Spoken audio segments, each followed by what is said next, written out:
ஒருவேளை அந்த கங்கணத்துல தீட்டுப்பட்டுட்டா, சுத்த பத்தம் இல்லாம கட்டிட்டா, அதுக்கப்புறம் உற்சவத்தையே நடத்த முடியாம போயிடும். நீ கங்கணத்தை கட்டு, கட்டுறதுக்கு முன்னாடி அதை தீட்டாக்கிடு.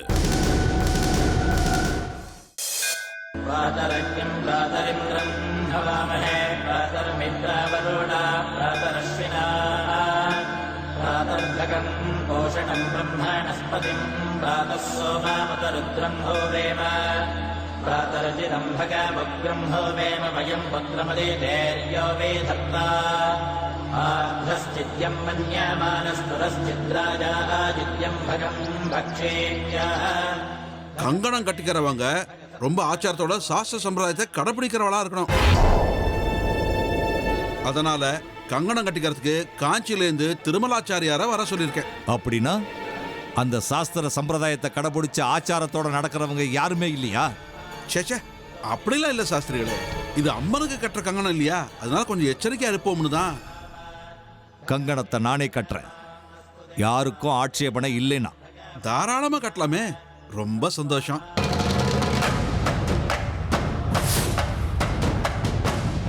உங்களை விட ஆச்சாரமா வேற யார் இருக்க முடியும்?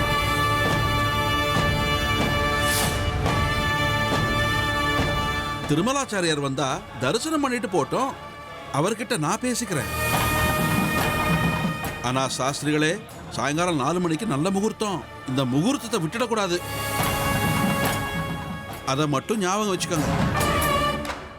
ஏன் சொல்றேன்னா, உங்களுக்கு 1008 வேலை இருக்கும், உற்சவ வேலை தான். எல்லாத்தையும் நீங்க தானே கவனிக்கணும், வேலை சும்மா அதிகமா இருக்கும். அதனால தான். எத்தனை வேலைகள் எனக்கு வந்தாலும் நான் அம்மனுக்கு கங்கணம் கட்டுறதை விடவே மாட்டேன். சரி, மற்ற ஏற்பாட்டெல்லாம் நான் பார்க்கறேன்.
நீ கங்கணத்தை கட்டு, கட்டுறதுக்கு முன்னாடி அதை தீட்டாக்கிடு.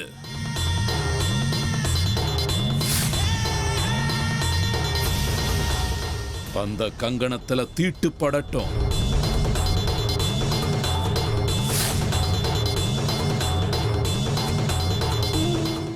உன் அம்மனோட ஆட்டம் குறைஞ்சிச்சுன்னா நாம நம்ம ஆட்டத்தை ஆரம்பிக்கலாம். கங்கணத்தை தீட்டாக்கு விருப்பாக்ஷா, நமக்கு இப்ப அதை விட்டா வேற வழியே கிடையாது.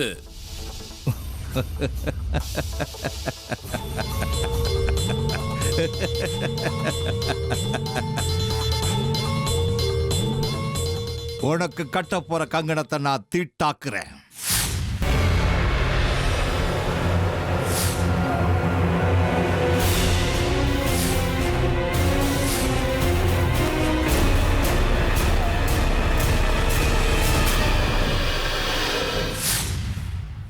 அப்போ உனக்கு எந்த பூஜை பலன்களும் கிடைக்காது, சக்திகளும் கிடைக்காது.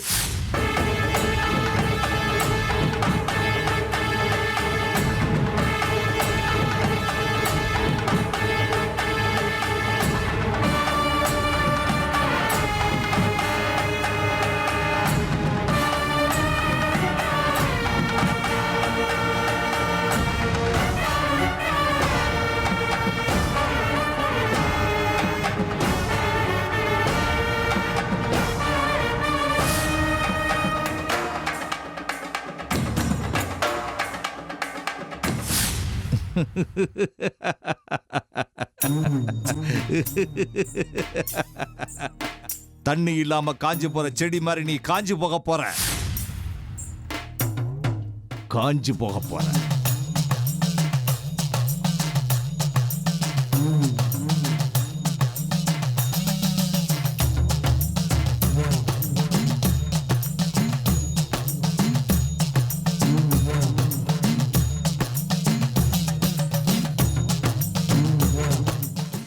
தாத்தா, அது ஏதோ கோவில்ல மடி ஆச்சாரம்னு என்னமோ பண்றாங்களாம். கங்கணம் கட்டணும், எல்லாரும் சுத்தமா இருங்கன்னு அர்ச்சகர் எல்லார்த்துக்கிட்டயும் சொல்லிட்டு இருக்காரு. கங்கணம் கட்டுறதுக்கு அவ்ளோ கட்டுப்பாடா? இந்த மண்டல பூஜை கங்கணம் இதுக்கெல்லாம் ரொம்ப சுத்தபத்தமா இருக்கணும். ரொம்ப ஆச்சாரத்தோட பக்தியோட எல்லாம் செய்யணும். இன்னைக்கு கட்டுற கங்கணம் 24 நாளைக்கு இருக்கும். ஒவ்வொரு நாளும் ஹோமம் யாகம் பூஜைன்னு அந்த மகமாய்க்கு எல்லாம் நடந்துகிட்டே இருக்கு. 24வது நாள் பெரிய உற்சவ நாள். அன்னைக்கு நீ அந்த மகமாயோட சிலைய நீ பார்க்கணும். அது எவ்வளவு பிரகாசமா இருக்கும் தெரியுமா?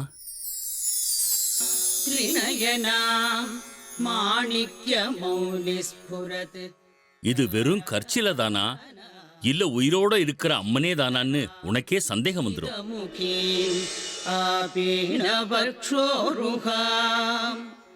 அவளுடைய கண்கள்ல அவ்வளவு உயிரோட்டம் இருக்கும். அதுல ஒரு புது ஒளி தெரியும்.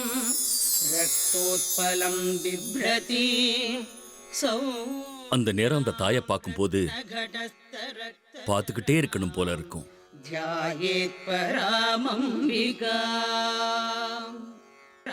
சரி வா போலாம். ஓம் சூர்யாய ஸ்வாஹா, ஓம் சந்திராய ஸ்வாஹா, ஓம் அங்காரகாய ஸ்வாஹா, ஓம் புதாய ஸ்வாஹா. விருப்பாட்சி சாஸ்திரிகளே, ரொம்ப நாள் இல்ல, நீங்க எங்கேயும் போக வேண்டாம். இப்பவே சங்கல்பம் பண்ணிடலாமே.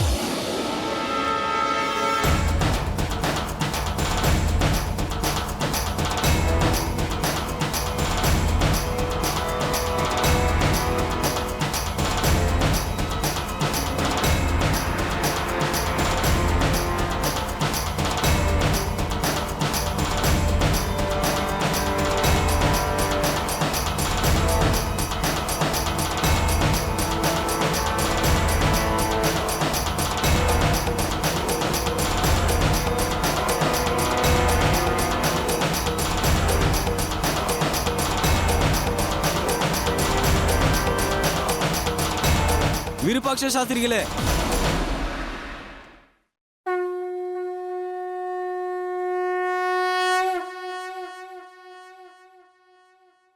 அம்மா கூப்பிடுறாங்க. நீங்க உடனே வீட்டுக்கு போகணும். சரி போறேன். இல்ல உடனே போகணும். அவங்க சித்தப்பா இறந்து போயிட்டாராமா.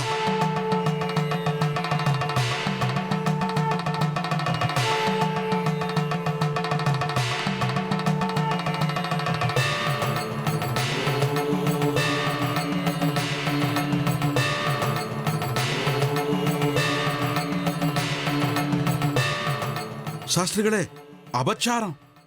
உங்க வீடு சாவு வீடு. அப்ப நீங்க தீட்டு. நீங்க கங்கணம் கட்டக்கூடாது.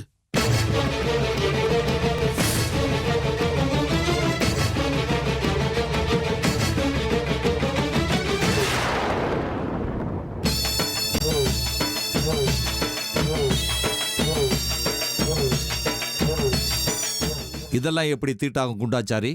அது அவ பிறந்த வீடு. பொண்ணை கொடுத்து கல்யாணம் பண்ணியாச்சுன்னா அந்த பொண்ணுக்கும் அவ பிறந்த வீட்டுக்கும் எல்லா சம்பந்தங்களும் அறுந்து போயிடாதா? இத்தனைக்கும் சித்தப்பா இறந்ததுக்கெல்லாம் பெரிய தீட்டெல்லாம் கிடையாது.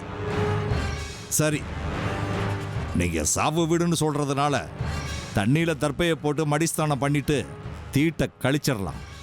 ஆனா அதுக்கெல்லாம் இப்ப நேரம் இல்லையே.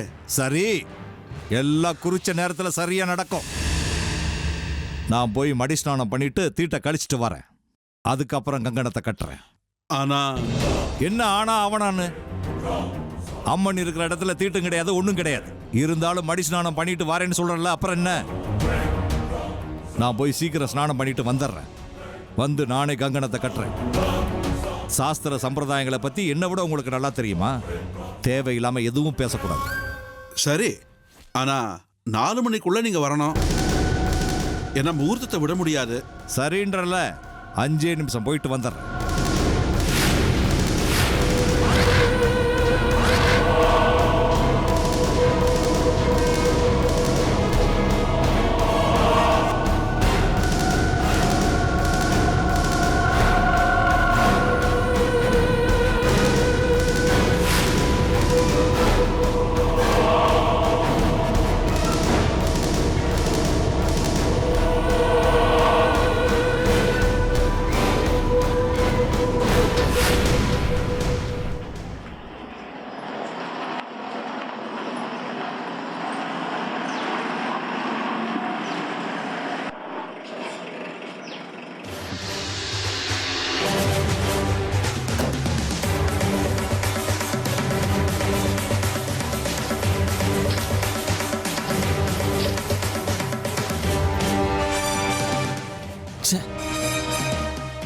எதுக்கு இப்படி வாசல்ல தண்டியெல்லாம் கொட்டி வச்சிருக்கா?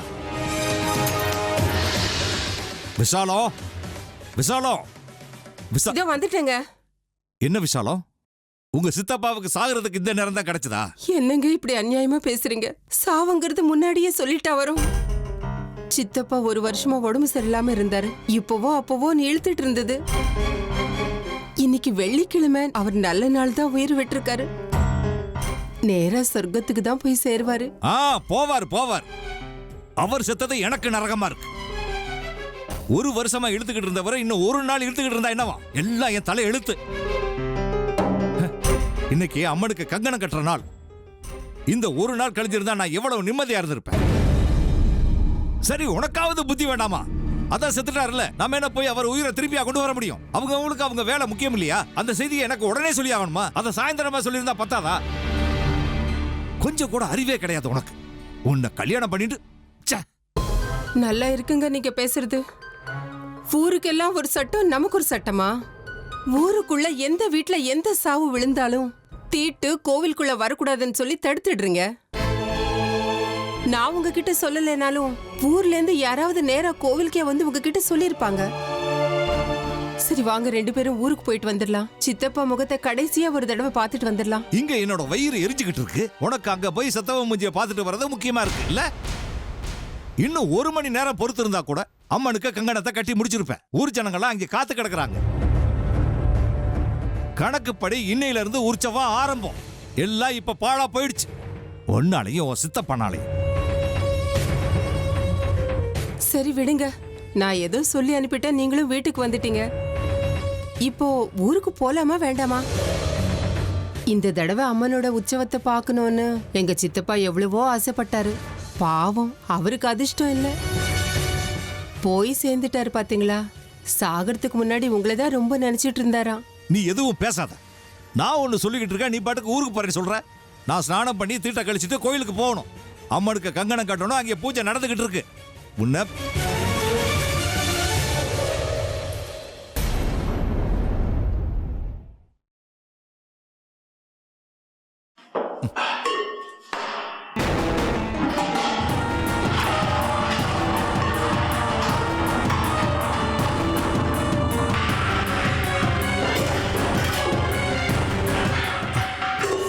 ஒரு சொட்டு தண்ணி கூட இங்க இல்ல. அங்க சித்தப்பா செத்த சோகத்துல இங்க தண்ணிய கூட புடிச்சு வைக்காம விட்டுட்டான். என்னத்த பண்றது?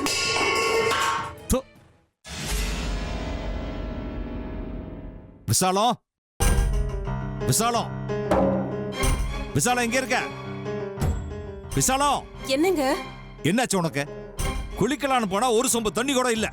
அவசரமா செத்து போன விஷயத்த சொல்லி அனுப்பினேல. தீட்ட கழிக்கிறதுக்கு ஒரு மனுஷன் வந்து ஸ்நானம் பண்ணுவானே, தண்ணியை பிடிச்சு வைக்கணும்னு அறிவில்ல உனக்கு? இப்போ தீட்டா எடுத்துல, அதனாலதான் சச்சிதானந்தன் கிட்ட சொல்லி தண்ணியெல்லாம் கொட்ட சொல்லிட்டேன். மறுபடியும் கிணத்துல இருந்து தான் எடுக்கணும். அதுவும் இல்லாம ஊருக்கு போயிட்டு வந்ததுக்கு அப்புறம் தானே தீட்டு கழிக்கணும். நீங்க ஊருக்கு வந்து தீட்டு கழிச்சுப்பீங்கன்னு நினைச்சேன். ஆமாமா, எல்லாத்தையும் இஷ்டத்துக்கு நீயே நினைச்சுக்கோ. எதை கேட்டாலும் ஏதாவது ஒரு பதில தயாரா வச்சிருப்பேன் இல்ல? முகூர்த்தம் தாண்டதுக்குள்ள நான் அங்க போய் கங்கணம் கட்டணும். எங்க சீமந்த புத்திரன் தண்ணி எல்லாம் கொட்டிட்டான்ல, மறுபடியும் தண்ணியை பிடிச்சு வைக்கணும்ன்ற அறிவில்ல அவனுக்கு? வீட்டுல தர்ப தீந்து போச்சு, 2 இருந்தது. அதையும் கிணத்து சுத்தி பண்ண அதுல போட்டுட்டேன். அவன் தர்பம் ஆயிட்டு வர போயிருக்கான். வரட்டும், நிதானமா நாளைக்கு கொண்டு வரட்டும். நான் போய் கிணத்துல குளிக்கிறேன். நல்ல வேலை, கிணத்துலயாவது தர்பையை போட்டு சுத்தி பண்ணி வச்சிருக்கிய நீயும் புள்ளை.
விசாலம் வந்துட்டேங்க. விசாலம் என்னாச்சுங்க? என்ன விசாலம் இது? உள்ள அண்டா தொட்டி கொடா எல்லாத்துலயுமே தண்ணி கிடையாது. நான் எப்படி குளிக்கிறது? கிணத்துல தண்ணி இருக்கே. அது எங்களுக்கும் தெரியும். தண்ணி இருக்கு, எப்படி இழுக்கிறது? இங்க பாரு, அறுந்து போச்சு. ராத்திரி நேரத்துல எலி தொல்லை ரொம்ப அதிகமா இருக்குங்க. கண்டிப்பா அதுதான் கடிச்சு வச்சிருக்கோம். எலி பாஷாணமும் தீந்து போச்சு. ரொம்ப நாள் அவங்க கிட்ட கொஞ்சம் வாங்கிட்டு வந்து கொடுங்கன்னு சொல்லிட்டு இருக்கேன்ல, நீங்க தான் வாங்கிட்டே வரல. இப்ப போய் வாங்கிட்டு வர்றேன். எனக்கு பால்ல கலந்து அப்படியே கொடுத்துரு. ஐயோ, ஏங்க இப்படி எல்லாம் பேசுறீங்க? இன்னைக்கு அம்மனுக்கு கங்கணம் கட்டணும். இப்படி எல்லாம் தப்பு தப்பா பேசாதீங்க. கயிறு அறுந்து போற மாதிரி இருக்கே. புது கயிறை வாங்கி கட்டணும்னு உனக்கு என்னைக்காவது தோணுச்சா? இப்ப நான் என்ன வெயில போய் நின்று ஸ்நானம் பண்ணவா? வீட்டுக்குள்ள குளிக்கலாம்னா ஒரு சொட்டு தண்ணி இல்ல, கிணத்துல தண்ணி இருக்கு, ஆனா இழுக்க கயிறு இல்ல. இந்த கொடுமையை நான் எங்க போய் சொல்றது? ஏதாவது பண்ணுங்க. கோவிலுக்கு போனோம், இல்ல முகூர்த்தம் தவறிடும். கங்கணத்தை நீங்க தான் கட்டணும்.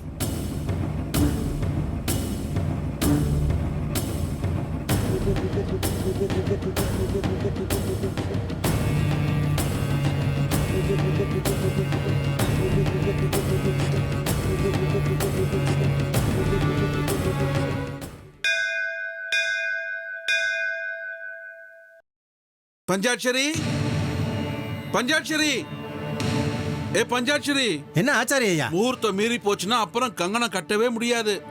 சரியான நேரத்துல கங்கணத்தை கட்டலனா அப்புறம் கங்கணம் கட்டி பிரயோஜனமே இல்ல. ஆரம்பத்திலேயே அபசகுணமா ஏதாவது நடந்துடுச்சுன்னா அப்புறம் உற்சவத்தை நாம நடத்தவே முடியாது. எங்கேயா இந்த விருபாட்ச சாஸ்திரிகள்?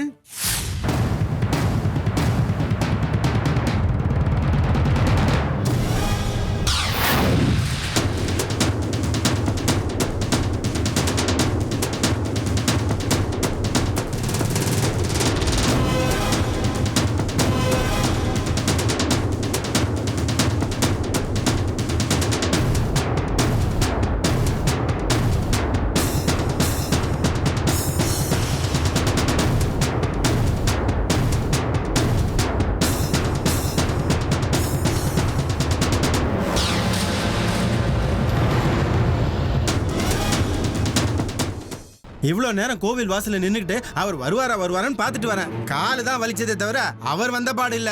5 நிமிஷத்துல திரும்பி வந்து கங்கணத்தை கட்டுறேன்னு சொன்ன சாஸ்திரிகள் 55 நிமிஷம் ஆயும் திரும்பி வரலையே.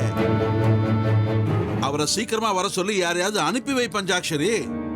வருவாரு. எங்க சாஸ்திரி ஐயா சொன்ன வார்த்தையை மீற மாட்டாரு. எனக்கு என்னமோ விருப்பாட்சி சாஸ்திரிகள் சொன்ன நேரத்துக்குள்ள வருவாருன்னு தோணல. ஒருவேளை விருப்பாட்சி சாஸ்திரிகள் முகூர்த்த சமயத்துக்குள்ள வரலன்னா நானே கங்கணத்தை கட்டிக்கலாம்ல. நானும் அந்த காலத்துல இருந்தே அவரை மாதிரி ஆச்சாரத்தோட சுத்தபத்தமா தான் கோயில்ல பூஜை பண்றேன். ஐயா, அதுக்கு சாஸ்திர சம்பிரதாயம் நல்லா தெரிஞ்சிருக்கணும். அப்படின்னா எனக்கு சாஸ்திர சம்பிரதாயம் தெரியாதுன்னு சொல்றியா? இதை என் வாயால வேற சொல்லணுமா? ஏன் இங்க நேரத்தை வீணாக்குற? போய் விருப்பாட்சி சாஸ்திரிகள் வந்துட்டாரா இல்லையான்னு பாரு. பாக்குறேன்.